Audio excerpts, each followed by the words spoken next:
በ2021 በቶሮንቶ የሚኖር አንድ መካኒክ ሊያስተካክለውና አትርፎ ሊሸጠው በማሰብ ኢቤይ ላይ አንድ ያገለገለ ሴዳን መኪና ገዛ።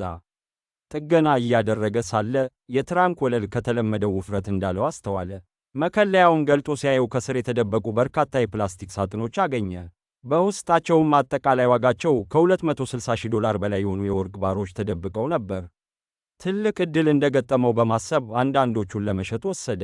ነገር ግን የወርቁ ሁኔታ ሲመረመር ባለሥልጣናቱ ወርቁ ከአንድ ወር በፊት ከተፈጸመ የባንክ ዘረፋ ጋር ግንኙነት እንዳለው ደረሱበት።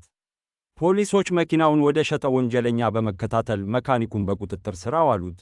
ምንም ወንጀል የሌለበት መሆኑን ቢያረጋግጥም ከ$8,000 በላይ የፍርድ ቤት ወጪ አውጥቷል። መኪናውም የወርቅ ስብስቡም ለዘላለም ተወርሰዋል።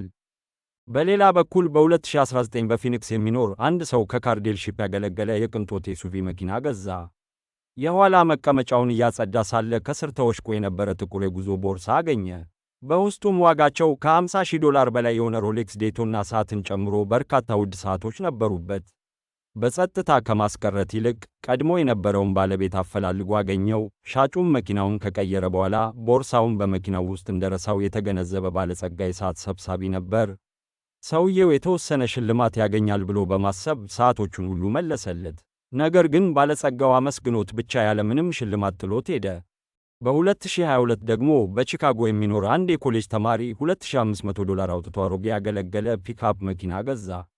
የበሩን የውስጥ አካል እየቀየረ ሳለ በውስጡ በልዩ መጠቅለያዎች የተሸፈኑና በርካታ ብርቅዬ የቤዝቦል ሩኪ ካርዶች የተያዙበት የታሸገ ኤንቨሎፕ ተደብቆ አገኘ።